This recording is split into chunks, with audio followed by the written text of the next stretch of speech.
Bandung sudah tertular. Para pesertanya mengikuti Desire Grand Prix. It's a wrap!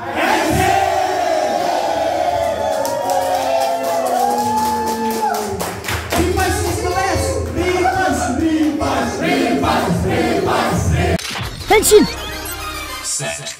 Jadi kita hari ini mau talk show, kita santuy aja teman-teman ya. Kita diskusi bareng anak-anak sini. Terus apa lagi ya? Terus juga nanti kalau mau nonton replaynya bisa langsung ke YouTube aja, siapa tahu masuk YouTube. Jadi untuk obrolannya ya revise tadi ya. Ya, revise kan? Sesuai. Ya revise. Enggak.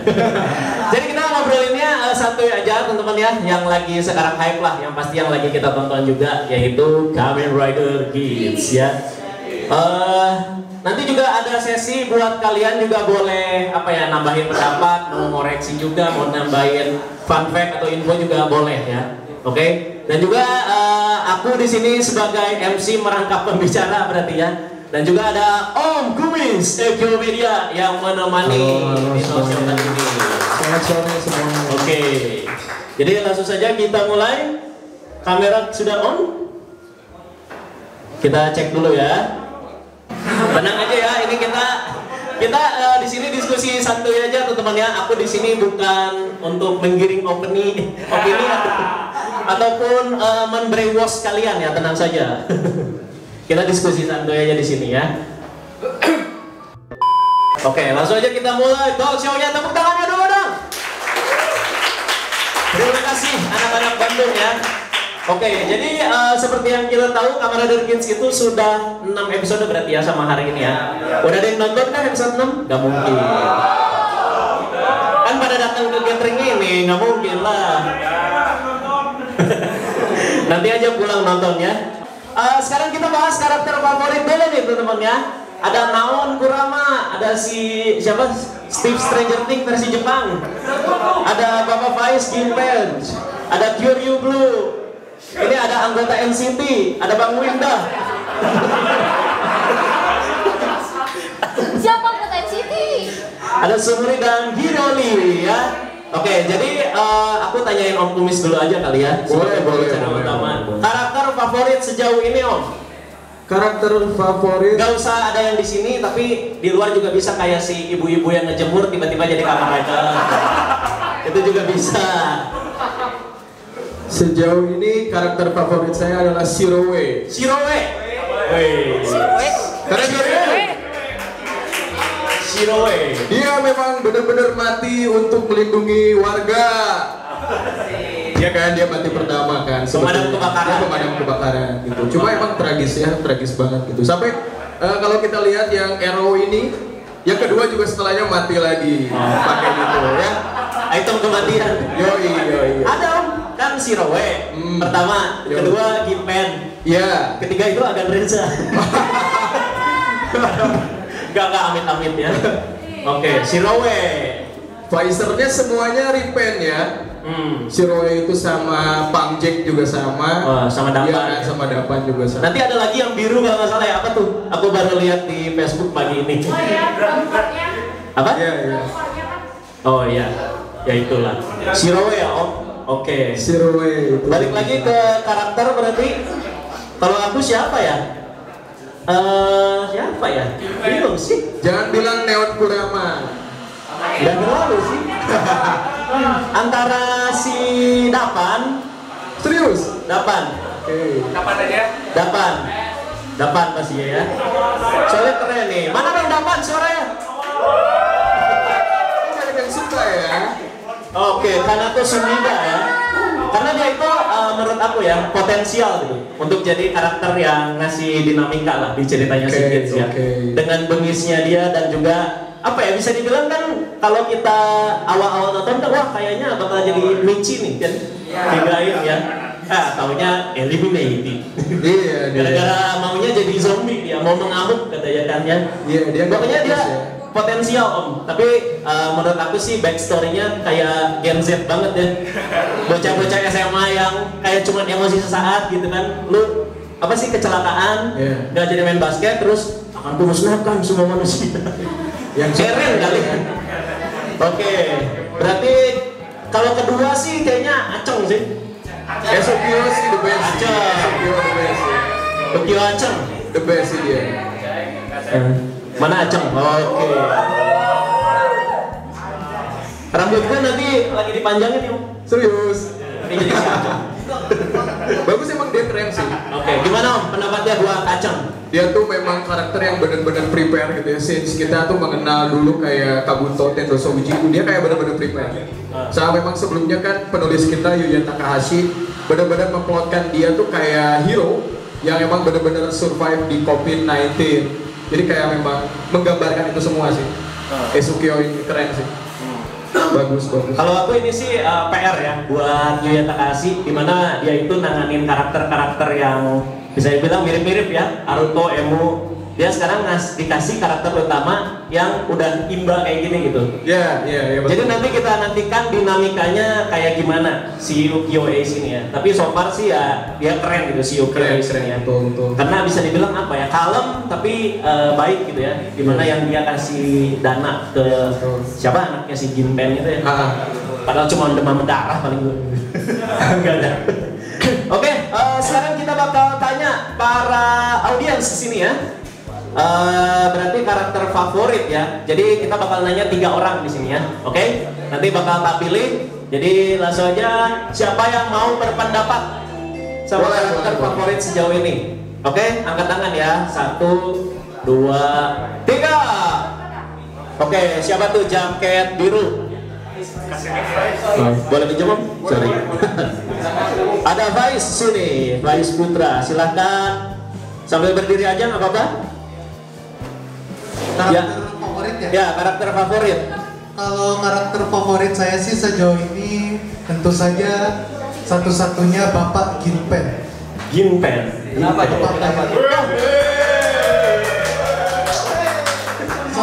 Soalnya pertama saya dulu dia bener ngingetin sama ayah saya. Wow. Agak sentimental ya. Soalnya ayah saya juga HRD di kantor dia, terus dia juga mau ngelakuin apa aja sih buat saya. Jadi Oke. sayangnya saya belum bisa banggain ayah saya sih. Oke. Ya, terima kasih Faiz ya, sangat ini sekali ya, sangat kena sekali ya itu alasannya. Dan ada lagi mungkin? Oke, langsung angkat tangan ya. 1, 2, 3. Tadi tuh yang mana? cewek. Oh ya udah. Dia ngacung duluan tadi.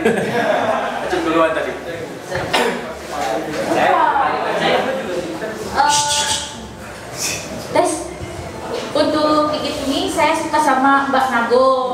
Mbak Nago. Naon Irama.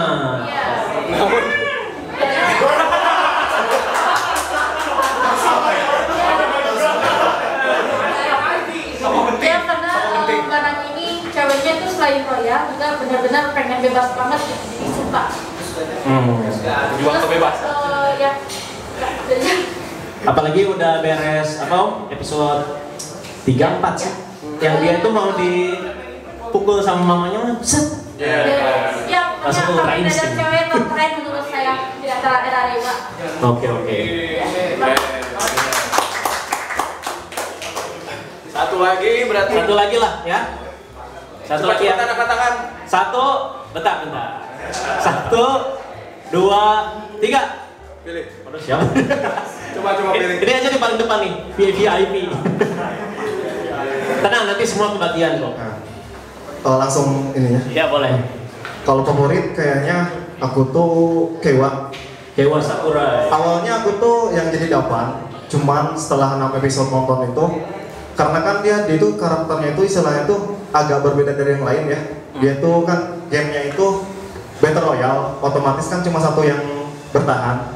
Tapi dia tuh masih bisa peduli sama orang lain gitu, masih agak enakan kalau mau apa-apa tuh. Jadi dia tuh kayak aku lihatnya karakter pusat buat ngelihat sisi lain dari DJP gitu. Kayak gitu. Jadi makin pengen lah gitu lihat kayak gimana sih sudut pandang orang dari sini. Kayak Shinji Gido lah. Ya seperti itu. Ya, terima kasih. Ada lagi? Enggak itu aja. Udah beres coy.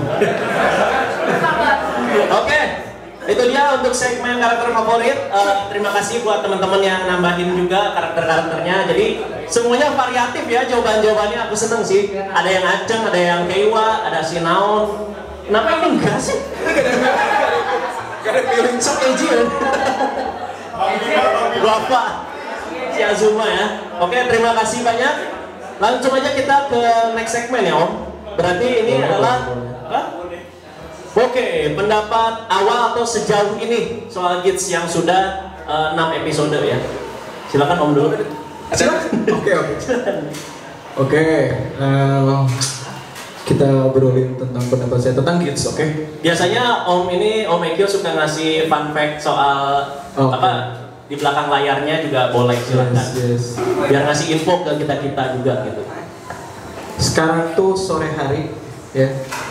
Udin Petot udara dingin pengen totalitas menonton Gits. Dimana saya juga totalitas di sini nonton Gits ya, emang bener-bener apa ya, cukup menarik. Mungkin kalau misalnya di compare sama Revise kali ya. Harus sama Revise.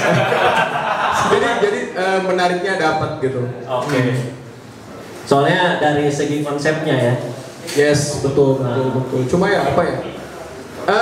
Yang saya menarik itu adalah per karakter itu di-build tidak memaksakan diri gitu.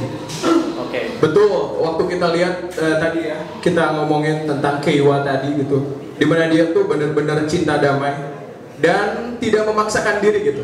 Tidak seperti karakter lain yang memang dia mungkin diplotkan dia beruntung, tapi tidak berbicara Yosa laki.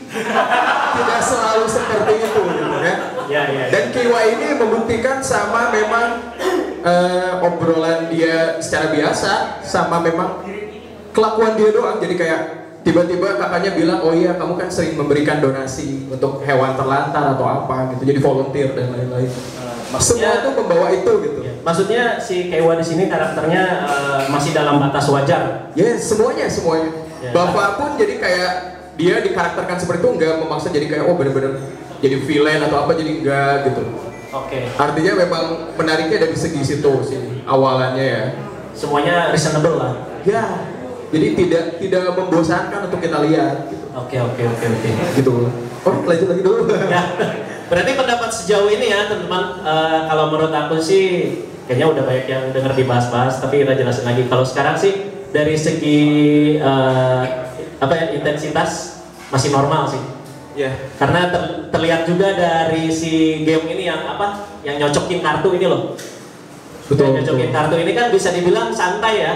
Dimana awal-awal cerita Kamen Rider itu kita poin-poin krusialnya tuh dikeluarin semua. Ya kan, kayak Revise kan, teori-teorinya dan kayak itu lagi.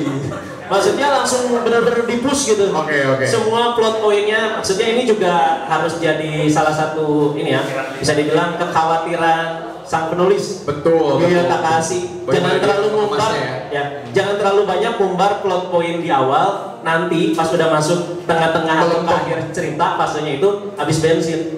Mau apa lagi gitu yang dibuat gitu kan? Udah aja nanti ceritanya jadi membosankan. Iya betul. Jadi stagnan habis gitu ya. Jadi dengan penerapannya gitu, dengan si Desire Grand Prix yang gamenya itu bisa variatif, itu yakin sih gamenya pasti banyak lagi kan. Nah itu bisa jadi apa ya, keunikan setiap episodenya atau per 2 episodenya. Kan sekarang ya satu game 2 episode lah ya. Jadi ya itu bisa jadi unik gitu, dimana kalau kita bandingkan sama si Zero One, pertandingan Zaya versus Hiden gitu kan, merangkai Luna, pengacara, pemadam kebakaran, jual rumah, itu kalau diaplikasikan gitu ke si Desire Grand Prix ya mungkin bisa menarik. Ya dimana kan Yuya kan ya formatnya kayak gitu kan, udah masuk belasan, udah mulai meh lah, bisa bilang ya. Ya itu sih, ya tetap enjoy the moment aja gitu ya. Kalau nanti bakal ada penurunan itu sih pasti ada. Roller coaster pasti. Jangan mendelam banget lah, gitu. Jangan tenggelam banget lah pokoknya. Iya betul ya. Tetap dalam batas wajar juga kayak Keiwa. Ya itu sih pendapatku guys ya. Oke. Berarti sekarang kita nanya-nanya lagi ke kalian ya. Terima kasih banyak yang sudah menyimak pendapat kita berdua. Jadi ya tadi konteksnya yaitu pendapat sejauh ini soal Gits, simple aja ya. Oke, kita kasih kesempatan ke yang belum ini tadi, belum dapat kesempatan. Belum berpartisipasi tadi, coba. Siap ya? 1, 2, 3. Yuk. Ya langsung. Yang mana? Ini nih. Oke. Kevin. Agero.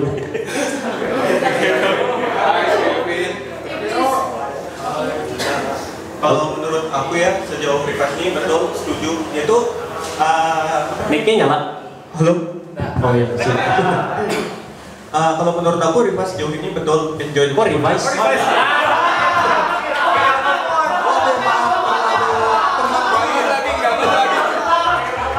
Memang series terbaik dirindukan selalu. Maaf keseringan jadi kagero, jadi ya kakak masih belum bisa dilupain. Oke, silakan. Menurut aku soal Gits itu setuju juga, memang menjadi momen. Cuman kan kalau kita lihat Gits ini waktu yang baru masuk peserta itu kan banyak banget gitu. Oke. Nah, aku tuh agak kaget. Ternyata yang waktu itu beberapa peserta itu bakalan langsung dieliminasi banyak. Kirain bakalan ada baru datang atau gimana gitu. Mungkin, tapi ternyata langsung diskualifikasi banyak gitu. Nah, kalau aku tuh kagetnya di bagian sana sih. Yang pas 30 orangan itu ya, terus tiba-tiba tereliminasi sisa 8. Iya, mungkin 8. kiranya bakalan dari mereka yang belum dilihatin itu ada karakter baru nanti gitu. Cuma nggak tahu juga ya, mungkin di dunia selanjutnya atau permainan selanjutnya mungkin mereka balik lagi atau bagaimana. Soalnya kan Yamato ini juga misterinya masih belum terpecahkan kan. Jadi ya enjoy moment. Ya itu memang fase yang agak-agak kurang menyenangkan lah ya. Dimana tiba-tiba fasenya itu dari banyak player, tiba-tiba langsung 8 tereliminasi karena ini nggak dapat item. Ya udah, emang nggak nyaman sih ya. Cuman melihat si Desire Grand Prix yang sekarang berarti sisa 4 ya berarti ya. Sisa 4, mungkin aja ini formatnya itu kirain kayak Ryuki. Jadi satu game itu satu cerita kan. Takutnya kalau kayak gini ya satu ceritanya Gits itu bisa beberapa edisi Desire Grand Prix. Mungkin ya, mungkin makanya dibikin cepet kayak gitu. Takutnya kehabisan bensin juga nggak sih? Kayak Iya takutnya sih ya. ini nggak bisa cerita. Nah itu bikin gimana ya? Semua orang itu bisa memenangkan atau mendapatkan dunia ideal mereka masing-masing. Nanti si Aceng dapat, udah kan? Nanti si Kewa dapat, nanti si Neon dapat gitu. Jadi semua dunia mereka terwujud gitu. Kita tungguin aja ya. Nanti ya kalau misalkan Desire Grand Prix-nya mulai lagi ya berarti 30 orang lagi, ya kan? Oke. Mau ditambahin dong? Apa ya? Ya itu sih takutnya apa ya? Kalau misalnya kita lihat tuh kayak memang kalau misalnya diperlihatkan dirunut dari awal ya, dimana si langsung tereliminasi banyak itu memang mereka kan nyebutin ya gara-gara sih yang tereliminasi itu nggak dapat item gitu. Tapi misalnya kalau misalnya kita nggak lihat detailnya pasti akan ngerasa kok ini entah itu terlalu cepat, kok eksekusinya kayak gini gitu. Oke. Cuma kayak memang kalau saya sih kebantu sama detailing sih, kayak sistemnya si apa ya Yamato mungkin sama detailing gamenya gitu. Jadi kan kalau misalnya kita lihat yang itu kan yang waktu tag team ya, waktu bersama-sama gitu ya kelompok itu kan dari segi mau apa ya kayak rakyat sipil yang dilawan nih sama Yamatonya kan emang fokusnya ke orang-orang yang berpasangan gitu. Mereka berpisahkan orang yang berpasangan. Dia tematiknya tetap berpasangan gitu ya timnya. Sama harus diserang dengan timing yang sama. Terus si Aceng bilang kayak oke, kamu berlatih dengan dance di mana di situ ada tempo. Tempo kan pasti berbarengan, nggak bisa lari pokoknya. Semuanya jadi hal itu yang membuat kayak mereka sampai sedetail ini gitu. Jadi kayak bagus sih. Ya emang bagusnya apa ya? Takutnya gitu ketika banyak yang keeliminasi di awal tuh nanti jadi kayak melempem. Yang awal udah bagus nih sistemnya kayak gini dan lain-lain, tiba-tiba semua disummon gitu. Tiba-tiba semua dipanggil atau gimana. Jadi kayak beda lagi gitu vibes yang akan mereka bawa. Ada kekhawatiran lah. Ya betul jatuhnya kayak gitu sih. Oke. Ada yang mau nanya lagi? 2 orang lagi lah. Yaudah. Boleh. Nggak usah dihitung. Jadi pendapat saya tentang Gits sejauh ini adalah konsep yang baru menurut saya. Jadi gimana kalau misalkan series lain tuh mulainya dari nol. Sedangkan Gits ini tuh udah terjadi di segmen fix sebelum mulai ceritanya. Dan bahkan di episode 1 pun si Ace itu udah masuk ke final misi. Belum lagi setelah episode 1, 2, 3, 4, 5, 6 itu kan dimulai kembali desain dengan mix-nya. Dan itu mulai dikuak tuh apa aja. Gamenya pun macam-macam, ada yang canggih harta karun, ada yang zombie, survival, ada yang tag team. Dan Yamato ini juga masih belum jelas eksistensinya. Dan kenapa ada desain yang mix pun itu bertujuan untuk membasmi Yamato. Nah, yang masih bikin saya penasaran adalah Yamato pun ada di desain dengan Prince meskipun hanya sebuah komputer. Dan Game Master udah muncul 2 kali menggunakan 2 topeng yang berbeda tuh masih misterius. Jadi Gates untuk kali ini menarik banget buat ditelusuri dan saya nggak sabar akhirnya bagaimana, semoga tidak turun hype-nya. Ya, sekian. Siap, terima kasih banyak. Ada lagi mungkin? Satu lagi sebelum kita ke segmen berikutnya.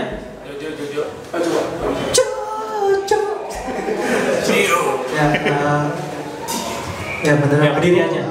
Gates itu kreatif, soalnya semua tema bisa dimasukin, kan Battle Royale. Jadi kalau misalnya penulisnya mau masukin tema ninja bisa, kayak yang nanti bakal ada keluar sebagainya, kayak Obinato masukin aja semua, nanti yang pada aja bisa jadi Halloween kayak itu pakai tanjak gitu masuk, semua tema bisa dimasukin fresh aja gitu. Itu sih bagus. Jadi ini ya bisa desain Grand Prix itu bisa luas banget maksudnya ya. Oke, kita lanjut ya ke next segmen. Apa nih? Prediksi, spekulasi dan juga ekspektasi. Yang seperti Revise. Revise lagi kena air ya. Oke, gimana? Om Gomis, silakan prediksi. Tadi apa? Spekulasi, ekspektasi. Ya. Sempat ada kekhawatiran ya, maksudnya gini, dari segi alur ceritanya si Gates akan dibawa kemana. Jadi kayak gini, kita udah tahu pemenang desain Grand Prix sebelumnya adalah si Eiji Sukio, di mana dia bisa mewujudkan impian dia sendiri. Takutnya kan ada si Bafa yang benar-benar dia tuh berlainan sama si Michi Nagazuka, berlainan sama si Ace. Dimana kalau misalnya dia meminta agar keinginan Ace udah aja sampai situ. Jadi kayak takutnya gini loh, apakah seru kalau misalnya pemenang desain Grand Prix setelahnya mempengaruhi pemenang sebelumnya gitu. Jadi apakah mereka tuh free will-nya cuma buat dia sendiri per karakter gitu? Atau mempengaruhi semua gitu, kasarnya gitu ya. Takutnya seperti itu sih. Jadi kayak apakah bakal sedetail itu? Apakah kalau misalnya si Yuya Takahashi emang benar kayak gitu? Apakah logik lagi gitu? Sebenarnya dari awal penayangan kayak gimana ya, nyambung sama yang tadi si Om bilang, goal sebenarnya itu di mana? Iya. Si Sukio kan udah menang Star of the Stars. Nah terus mau ada goal apa lagi kan di situ ya? Takutnya itu yang masih ngambang gitu loh. Itu kan maksudnya. Dia mencari behind si DGP sih. Iya. Kayak mencari apapun. Sampai kan si Game Masternya juga, ini ngapain nih si orang ini kayak terus berada di sini mencari. Kalau dari aku sih gimana ya? Mungkin si Gates ini itu bagian krusialnya itu bukan dari si Desire Grand Prix-nya, tapi di mana konspirasi Desire Grand Prix-nya. Betul. Kenapa game ini tercipta? Kenapa ada Yamato? Jadi itu kayak gimana ya? Sebenarnya cerita sebenarnya itu di situ gitu sebenarnya kan, dimana mungkin udah dimulai di mana si Sukio itu mencari si seseorang yang misterius ini, itu hubungannya apa gitu ya, dimana si Game Master juga sudah kayak mengawasi atau nge-scout si Sukio ini gitu kan. Nah itu sih kalau itu soal spekulasi ya. Jadi nanti kalau misalkan ceritanya kan game terus kan ya bosen gitu ya. Pastinya ya harus ada satu lonjakan gitu ya, yang bikin ceritanya tuh tiba-tiba wah gitu kan. Kayak misalkan Saber kan tiba-tiba ada penglihatan dunia Tiamat dari si Kento gitu kan ya. Kan itu ya jadi agak berubah kan ceritanya kan, apalagi setelah si Tomang ngalahin si Kalibur, wah ternyata masih ada musuhnya lagi, ternyata belum sampai di sini aja gitu. Si kepunahan dunianya gitu ya. Nanti ya kita paling tungguin dulu arc satunya beres dulu sih, kira-kira belasan episode ya. sampai episode 15-16 lah ya. Kan kalau revise ya udah tamat gitu 1 sampai 15. Oh itu lagi. Revise dulu. Itu aja sih singkat ya. Oke, ada yang mau nanya seperti biasa? Nanya lagi, nambahin pendapat maksudnya. Yang mana nih? Yang mana nih? Itu aja, Aruto dulu, jaket merah. Oke. Silahkan. Stand up komedi dong. Belum nyiapin materi. Oke. Oke, mungkin dari penglihatan gua selama nonton Gits, gua melihatnya kayak desain grafik ini kayaknya ada sesuatu yang ganjil lah, ibaratnya aneh. Kenapa sih sampai ada pemenang yang ikut lagi gitu? Ngapain? Nah, kalau gua melihatnya kalau mungkin pernah nonton Dragon Ball Super di Tournament of Power pas sudah Android 17 menang, dia meminta untuk semua kembali seperti normal lagi. Nah, di sana itu dia dibilangin kalau misalnya dia minta yang lain, itu tuh bakal dihancurin semuanya. Nah, gua melihatnya kalau desain grafik ini mungkin ada batasan tertentu di mana yang bikin S itu dia ikut lagi biar pemenang selanjutnya itu enggak macem-macem gitu. Ada hal yang aneh mungkin terjadi. Kalau itu menurut gue. Oke, keren. Jadi takutnya ini ya, nambahin ya. Takutnya kan setelah tadi Tournament of Power ada beberapa orang kan kayak dibalikin normal. Jadi kayak ada ini maksudnya kayak lonjakan yang nggak nyaman gitu ya. Tiba-tiba kayak gitu diubah di mana udah nyampe titik krusialnya tapi malah diubah lagi gitu si arah ceritanya. Oke, siapa lagi?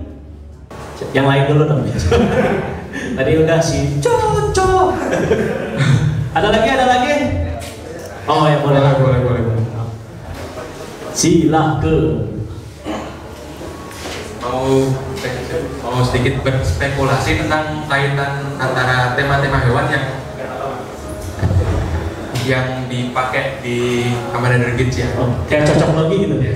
Cocok logi. Kan saya juga pernah buat konten di Instagram tentang cocok-cocokan si sifat hewan yang diambil dengan sifat si pemain yang ikutan desain Grand Prix, dan kebanyakan itu cocok.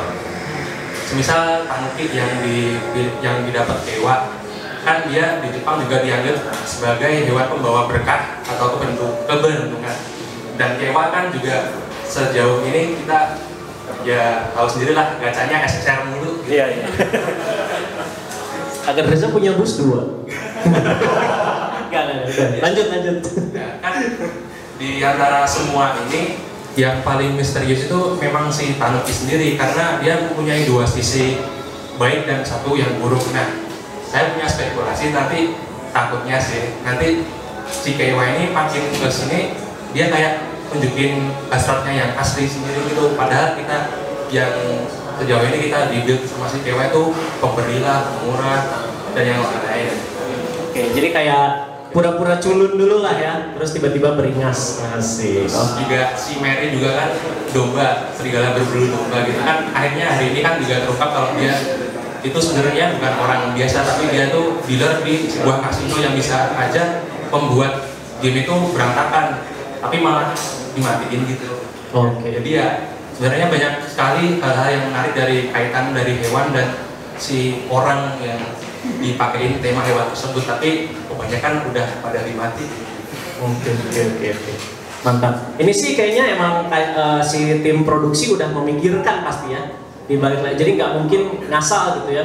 Si Acong itu rubah, si Kewa itu tanuki dan segala macam.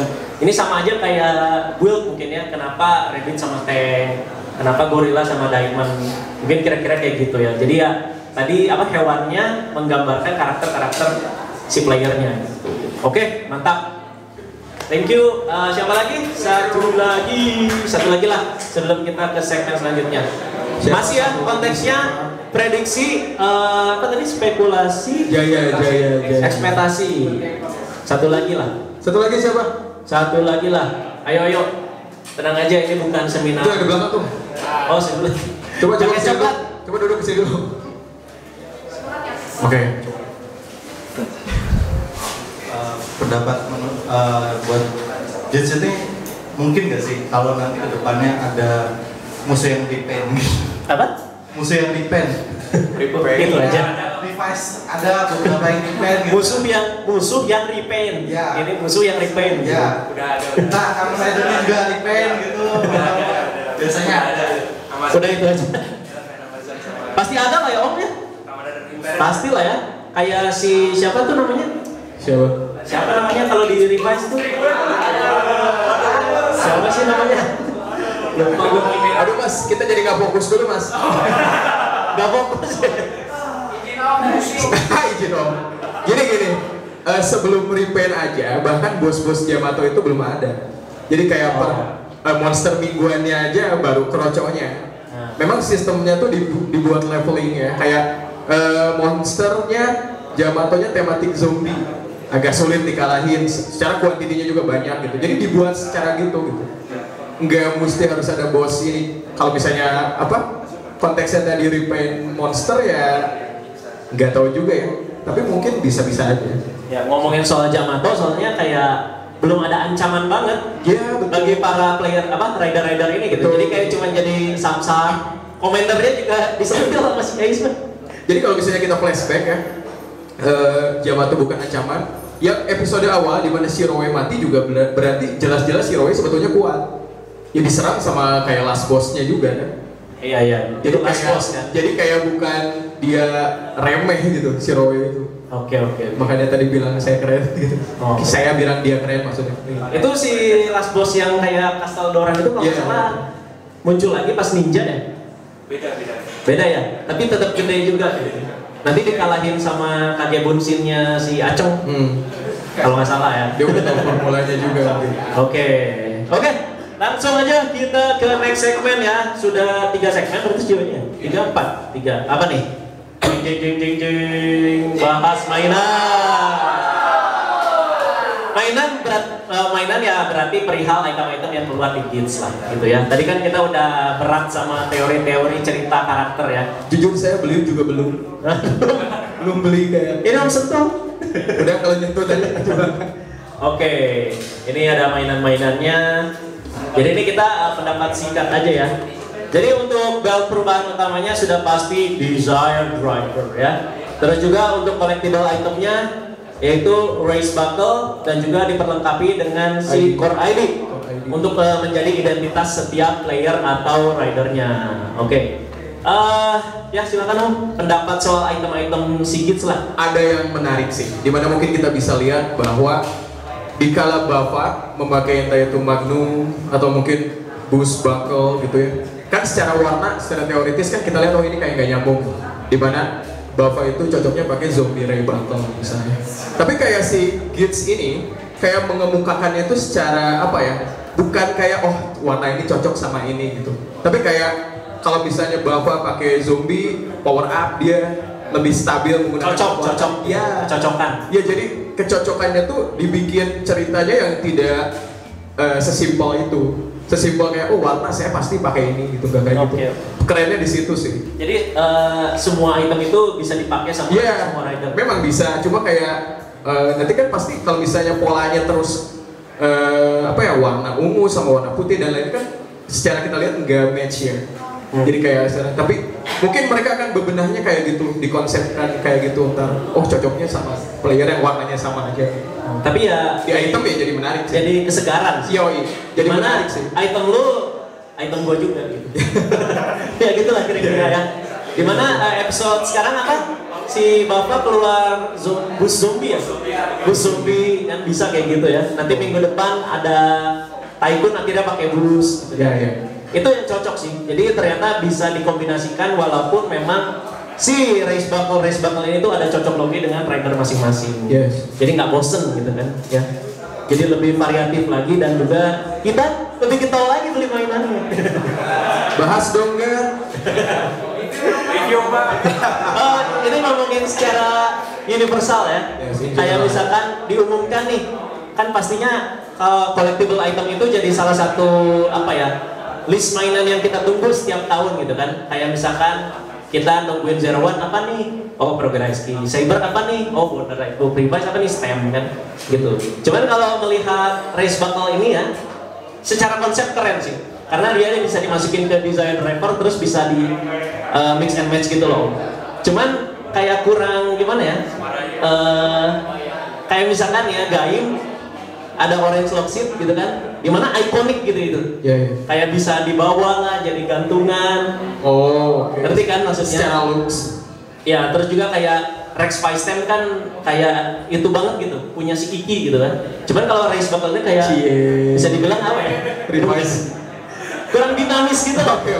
Kurang dinamis aja, tapi tetap keren gitu. Tetap keren. Konsepnya suka sih, jadi ya salut juga buat tim kreatifnya Bandai lah buat bisa bikin kayak gini. Ini benar-benar di luar nalar loh. Benar-benar mereka jenius sih, bisa dibilang gitu. Oke. Ada yang mau ngasih pendapat? Kan kita ini bahas mainan ya, ayo dong. Oh boleh? Siapa? Nah itu tuh jaket putih. Siapa? Paris ya? Coba. Paris Saint-Germain. Mbappe. Angkara Messi. Mungkin yang pertama salut sih buat tim produksi Kamen Rider karena setiap tahun itu mempunyai mekanismenya yang berbeda-beda sendiri dan jadi ciri khas masing-masing Kamen Rider sendiri. Dan yang menarik dari Kamen Rider Kids ini, itemnya itu yang jelas pasti bisa dipakai semua orang dan cocok-cocok aja, dan si kemampuan ridernya gak berubah. Kayak contohnya si Bapak, dia tipikal yang bertarung jarak dekat, terus digunakan sniper, dia tetap pakainya jarak dekat, pakai pentungan. Oke. Terus udah kan? Udah. Oke. Emang sih itu kelebihan utamanya sih. Itu dia. Untuk mainan ya udah berarti ya. Masih ada next segmen kan? Mungkin mau nambahin dulu sebentar. Oke, boleh Om. Kayak apa ya? Ini juga kerja keras penulis kita juga ya, Yuya Takahashi. Di mana mungkin fun fact-nya tuh Bandai udah ngeluarin alatnya seperti apa dari segi apa prototipenya itu sebelum writernya buat. Berarti nanti nyesuaiin gitu? Ya, waktu kita lihat Gaim itu siapa writernya? Apa? Gaim Urobuchi. Gen Urobuchi ya? Dia kan kaget ketika dia bikin apa ya, tentang cerita tentang Adam Hawa, tentang dewa, tentang ya hal-hal seperti itu ya. Dia masukin ternyata itemnya dia kaget buah-buahan gitu. Dimana kan dia mikir lagi nih, dari dewa-dewa mau masukin jadi buah-buahan apa? Oh jadi kayak buah huldinya, kayak buah pengetahuan dan lain dia masukin. Jadi kayak contoh kasusnya mungkin Yuya ini bagus ya. Jadi kayak dimana dia ngecocokin personality masing-masing karakternya kayak gimana, dicocok-cocokin sama katalog yang udah ada. Ya. Itu PR yang menurut saya berat banget sih. Cuman sayang ya sebagian fans lihatnya kan ya dari negatifnya aja, wah Yuya. Iya. Gitu kan. Biasanya kan udah biasa. Cuman kan skeptis duluan. Ini bukan bela atau gimana ya. Jadi ketika ngasih optimisme ya udahlah percaya aja, dibilangnya wah dasar apa sih penjilat Yuya segala macam gitu kan. Maksudnya ini kenapa Yuya selalu dipilih itu karena ya itu dia itu ya apa ya bisa menyesuaikan adaptif, betul adaptif dia. Yang waktu Amazon season yang movie The Last Judgment itu kan sama dia, meskipun dia juga sama penulis aslinya Amazon di apa ya kayak dipantau gitu. Nah, dipantau. Cuma ya memang gagal sih. Movie-nya ya kurang ramai juga Amazon dibanding series. Cuma ya dia bisa nge-build up cerita sih. Dan sekarang buktinya ya bisa aja menjadi lebih baik. Sama ya itu kan Gen Urobuchi kan kaget ngeliat nih tema mainan kita ini gembok sama buah-buahan. Dimana kalau si Yuya ini ya bisa menyesuaikan gitu. Betul. Apalagi kalau ada urgensi gitu ya, dimana ceritanya harus diubah, ya itu. Ya cuman Zero One ya Naruto jadi manusia bodoh. Mungkin keberadaan Shinichiro Shirakura yang sekarang udah diganti juga kebijakan Kamen Rider seperti apa kita juga nggak tahu. Tapi kalau terakhirnya Don Brothers sih masih sama Shinichiro Shirakura sih. Udah ini dia out. Sama ini sih mau ngasih pendapat lagi, sorry. Sejauh ini Hits memang banyak mainannya, cuman kerasa kayak apa ya? Bisa dibilang gimana ya? Nggak terlalu kayak jualan nggak sih? Karena tema si itunya lootingnya gitu. Jadi nggak ada item yang kayak di-push banget setiap episodenya. Kayak Saber awal-awal kan buku baru, revise tembak ini gitu kan. Kalau ini kan kayak ya udah gitu biasa aja. Tapi mainannya banyak gitu kalau dilihat-lihat. Balik lagi ke kayak nuansa Heisei awal ya. Iya, iya. Jadi kayak si penyocokan mainan. Oke, itu dia soal mainan. Ada lagi? Next segmen apa?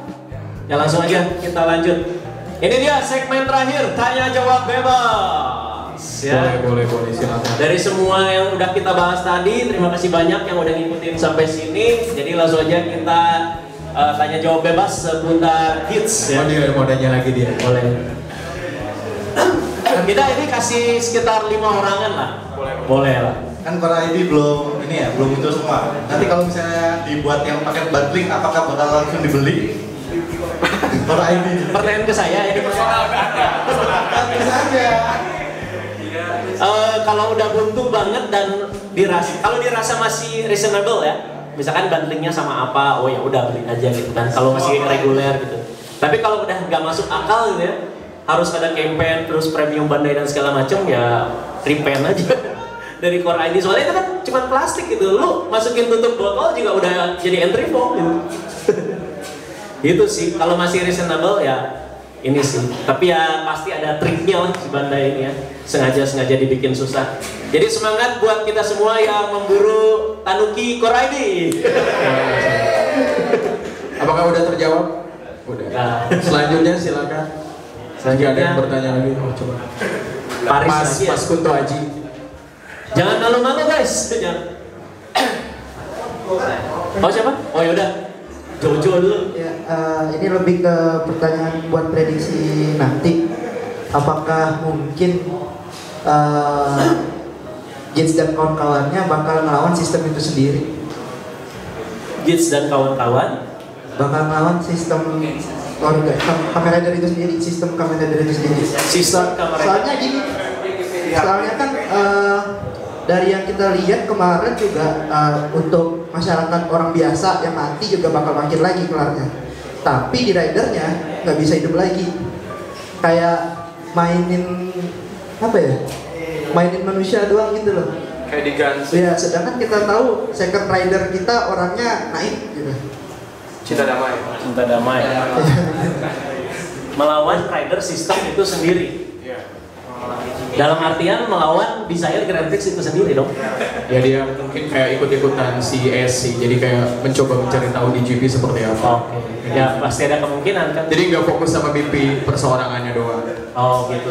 Jadi masih ada cerita di balik cerita. Tadi udah dibahas sih yang di bagian apa? Mungkin udah masuk ke fase tengah atau ke akhir cerita ya, di mana apa sih musuhnya itu ya itu membongkar konspirasi si Desire Grand Prix-nya gitu. Iya, soalnya kan kalau misalnya kita lihat nggak murni jahat juga ya si Michinaga Azuma ya. Dia juga ke-trigger sama teman yang mati. Jadi ada kemungkinan ya, ada kemungkinan juga dia mulai mencari siapa yang terjadi di balik di GP. Manusiawi lah gitu ya. Betul. Kayak gitu. Oke, ada lagi? Next. Nah itu si apa?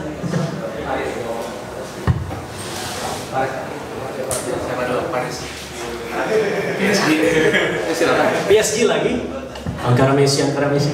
Mau prediksi buat Kamen Rider Geats saja selanjutnya. Kan seperti kita ketahui di Kamen Rider Geats ini belum ada trio Big Boss. Kayak sebelumnya di Kamen Rider Revice ada trio Deadman, kayak Hana, Guerra sama Ortega. Terus ada di Zero One trio Matsugun Jinrai. Kan di Kamen Rider Geats ini belum ada trio Big Boss. Jadi prediksi apakah nanti ada trio Big Boss kayak seperti trio Deadman sama Megiddo seperti Stadius dan yang lainnya. Jadi organisasi tertentu gitu ya. Ini ngomongin ini dulu deh soal Yamato yang memang masih misterius. Bos mingguan aja belum ada. Apa? Bos mingguan aja belum ada. Iya makanya kan. Yamatonya itu masih misterius karena mereka juga sibuk sama si Desire Grand Prix itu sendiri sama karakter-karakternya. Iya. Kalau nanti ada sih ya nggak organisasi sih ya, cuman ada satu orang tertentu gitu. Paling bos di DGP dalam, iya bisa jadi orang-orang yang topengnya kayak Gundam. Iya sih, pasti ada sih nanti ya. Kalau player-playernya, cuma konteksnya bukan Yamato mungkin. Iya. Kalau player-playernya ada kemungkinan ya mereka bakal kerja sama semua. Iya. Gitu. Oke. Next tuh. Nah ini siapa? Oh udah belum ya. Halo, kenalin buat apa? Berdiri. Jadi mau nanya, bridging dulu ya. Jadi kan kita tahu kalau misalnya yang opening pengisi opening di Gates itu yang pengisi di Gaim juga. Ya, kalau di Gaim kan hype-nya kerasa gitu, bagus ya kan. Mungkin ada beberapa yang setuju. Nah, saya enggak. Enggak apa-apa. Enggak. Tapi untuk di Gates sendiri, walaupun mereka cuma featuring, saya ngerasa di situ kayak kurang mixing sama produksi aja sih. Jadi agak aneh gitu pas masuk mereka nyanyinya. Dan apa ya? Kayak kelewat dipaksain si Shoran Okaze-nya untuk masuk ke lagu Gates ini. Jadi saya mau tahu pendapat Aden Reza sama Lumis untuk openingnya gimana sih menurut? Oh, ngomongin opening ya. Ini berarti lebih ke subjektif ya. Lebih ke subjektivitas ya. Kalau aku sih enak-enak aja sih Om. Pertama kali dengar, dua kali dengar, maksudnya bukan ini ya, bukan sok tua ya. Cuman sering dengar Kodak Bumi juga, makanya pas pressconnya diumumin Kodak Bumi agak kaget juga. Maksudnya itu penyanyi yang agak jarang, padahal itu lumayan terkenal gitu. Gimana ya, si suara seksi Onesannya dapet gitu kan. Si Shonan Okaze-nya kan yang ngeramein aja. Memang ya agak kaget sih pas awal, featuring Shonan Okaze gitu, Soul Five of You. Tapi ya menurut aku sih enak lagunya, subjektif ya. Menurut aku sih enak. Cuma mungkin awal-awal pembiasaan sih ya. Apanya? Waktu pertama kali denger sih kurang ini maksudnya. Invitation. Iya, gitu jadi. Ini apa nih gitu. Oh iya. Cuma memang ya enak-enak aja sih kalau denger. Enak. Oke, lu doang yang bilang gak enak. Gak apa-apa. Oke, siapa? Subjektif lah ya, subjektif bro. Menurut kita sih enak. Oke, next apa siapa tuh? Coba, boleh. Arto Jarco. Mungkin gini, Bu, tanya jawabnya mungkin ke mainannya. Oke. Nah, di era Reiwa sendiri, itu tuh dari 4 rider yang sekarang kita bisa lihat, itu tuh baru ada kemungkinan driver hacking itu di Zero One, karena dia item terakhir yang dia buat upgrade itu kan Zero Two kan, dan itu ada di drivernya. Nah kalau kita lihat abis Zero One itu tuh Saber dia kan di red booknya item terakhirnya, dan itu nggak bisa banyak hacking di drivernya. Nah sampai 3 Kamen Rider sekarang kebanyakan kayak Bandai itu nge-push item upgrade itu malah ke itemnya bukan ke drivernya. Nah itu kan ada kemungkinan bakal mungkin menaikkan pemasarannya, menaikkan harga item, jadi mereka fokus ke item gitu. Mungkin mau tanya pendapat gitu, kalau misalnya rider-rider kedepannya malah ngikutin format yang seperti ini, apakah ada kemungkinan bahwa entry level driver itu harganya naik? Nah berarti gini ya, kalau awal kan ngelihat si Gates ini ya pemasarannya dengan si race buckle-nya, race buckle dan juga kode-kodenya sih gitu. Tapi race buckle kan belum ada ininya ya, cuma plastik gitu ya. Kalau nanti udah masuk pom-pom yang aneh-aneh, udah pasti sih itu keluar suara di si race buckle-nya juga gitu. Si race buckle-nya ada elektroniknya juga. Berarti tadi pertanyaannya untuk driver entry level berarti yang awal-awal gitu ya. Berarti masuknya itu kayak si Revise ya, Revise driver kayak gitu ya. Tapi Revise driver jatuh harganya. Gara-gara cerita itu Pak. Ya gimana Om? Saya ya maksudnya mau tidak setuju juga gimana. Tapi ya maksudnya kayak yang nggak apa-apa juga gitu, selama itu memang menarik. Dari segi tampilan visual si drivernya menarik, mungkin dari apa ya dia bisa melakukan sesuatunya, gimmick-gimmicknya jadi banyak, mungkin jadi yang menarik ya nggak apa-apa juga sih. Itu kalau misalnya sistemnya mau dibuat seperti apa, entah itemnya yang banyak gimmick atau mungkin driver yang banyak gimmick nggak jadi masalah sih kalau saya. Tapi kalau ngomongin sabuk utama nih ya, misalkan desain driver, udah pasti sih itu mau kayak gimana pun sudah pasti nanti udah masuk apa namanya, si stoknya yang buy-sih juga pasti turun harganya gitu. Tapi tetap sih cerita juga ngaruh sih ya. Ngaruh banget. ke gimana orang seantusias apa dia beli item-itemnya. Contoh aja Don Brothers kan. Pertama orang skeptis kayak bentuknya, kenapa banyak CGI banget, Kijino sama Inuzuka. Tapi ketika jalan ceritanya rame dan menarik, ya Oni Taijin juga laku keras banget. Ya, oke, last kali ya. Satu lagi sebelum kita nutup talk show kali ini ya. Satu lagi. Kita hitung aja malu-malu nih ya. 1, 2, 3. Nggak ada. Ya udah kita tutup aja. Oke, terima kasih banyak semuanya yang udah ngikutin talk show-nya. Thank you teman-teman. Tepuk tangan dong. Thank you ya. Jadi di sini ya kita tukar pendapat aja ya teman-teman ya, nggak saling mendoktrin, nggak saling membrainwash. Semoga nggak pada salah arah juga karena. Tuh kan seru ya kalau begini ya. Bandung kan seru dan kondusif lah. Ya. Jadi nanti untuk si replaynya kalian bisa nonton di channelku mungkin ya minggu depan mungkin. Ya yuk masuk YouTube. Ya terima kasih banyak ya. Kalau misalkan nanti ada talk show lagi nanti kita coba bakal cari topik yang menarik biar kita semua bisa ikutan diskusi. Dan juga terima kasih Om Kumis. Sukses terus buat Ekyo. Boleh subscribe ya channelnya Ekyo juga. Terima kasih buat teman-teman semua di sini. Itulah akhir dari talk show untuk gathering kali ini. Wassalam dan bye-bye. Thank you semuanya. Thank you guys. Yo.